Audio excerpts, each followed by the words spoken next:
So there's nothing like a good book, and it's even better when it gives you some inside baseball regarding an industry you're interested in. Author Anita S. Crane is here with a look inside theater. Good morning. Thanks for being here today. Good morning. Thank you. So you've been involved with theater for a number of years? Yeah, I've volunteered at the Toledo Rep for about 20 years, and mostly behind the scenes. I've done a little acting, but mostly crew, primarily stage managing.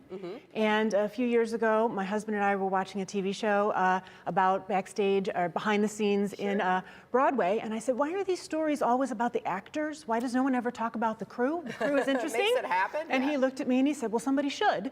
And I said, well, maybe I will. Maybe I will. Those are the folks, book. when you go see a performance, they're dressed in black and you're not supposed to see them in between the scenes, changing things out and making things happen, right? Right, and what's interesting about that is because no one's supposed to see you, no one's supposed to know what you did. Right. And so that can be really rewarding, but at the same time, when you pull off something really great, or you're really proud of yourself, people don't always recognize the contribution you've made. And so that can be a little bit hard. So that was one of the themes I wanted to talk about, which is how that feels. When that happens. When that happens. And I think that people are in theater, the folks who are behind the scenes, maybe they don't want, you know, all of the attention all the time, which is part of the reason why they absolutely. hide, right? Absolutely. But as you said, there's some amazing things that happen during a production. So talk a little bit about the different players involved behind the scenes. Well, the role that I primarily do is stage management, and that is kind of coordinating everything behind the scenes, kind of, you're really the boss once the show opens. The director makes all the creative decisions, and then the stage manager's job is to make sure that all of those decisions happen the way they were supposed to. If something goes wrong in the middle of a live performance, you have to figure out how to fix it. You have to direct the crew and tell them what to do. You have a certain amount of telling the actors what's expected of them and where to be. And then you've got people backstage, between 1 and 4 or 5 people, depending on how many set changes there are, how many props there are. You'll have a soundboard operator, a light board operator, and sometimes a spotlight operator. So you've got a whole bunch of people that you're kind of in charge of and trying to managing. Yes. And make sure the show does go on, right, and keeps everything going. Absolutely. You gotta keep it going. So your book talks a little bit about your personal experience, right? Right. So what's it called? It's called A Real Part of the Show. There we go, A Real Part of the Show. Yep, there we go. And it's kind of some of my most interesting experiences kind of mixed up and dramatized and fictionalized. And it's about a young woman who gets recruited into this role of stage managing.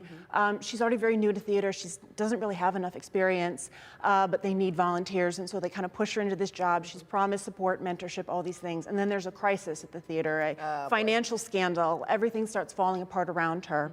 If this play doesn't go on now, the theater could collapse, and all of her support is gone, and she's got to figure out by herself how to do all these challenging things that I was just talking about and keep everything coordinated and all these, you know, artistic types and diva actors and those kinds of things under control. They exist, don't they? Do. There's always a few.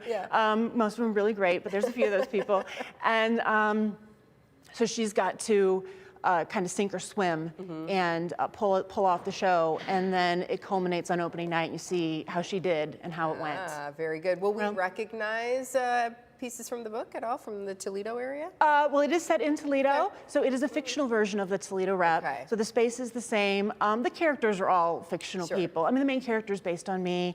There's a subplot about how I met my husband, so there's a little bit of a romantic angle to it. But most of the characters are just types, characters. So very good. The situations are all based on emotional truths, but it's fiction. Very good. And I have some experience in theater, going to performing arts high school. Of course, wanted to be on the stage, but I started doing props for My Fair Lady, and it was the best experience I remember. I have such fond memories of that experience. Being the person, we made the props by hand, and there was just so much pride. It's very exciting. You're part of a whole group. Everybody's working together. Everybody's piece is important, and that's really what makes it rewarding and valuable to do.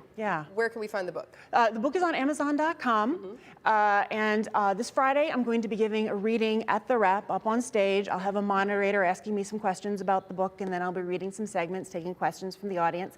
So you can come out to the Rep on Friday the 10th and I'm sorry, Friday the 20th? Friday the 20th, thank you, at 7 p.m. And there will be books available there as well for sale if you would like to get it there. Or you can go to my website and there's a link to my Amazon page. Good stuff. Well, thank you very much for coming this morning. Thank you so much. And I think it'll be an interesting one. I hope Lots of so. fun. Very good. Love to see you. Well,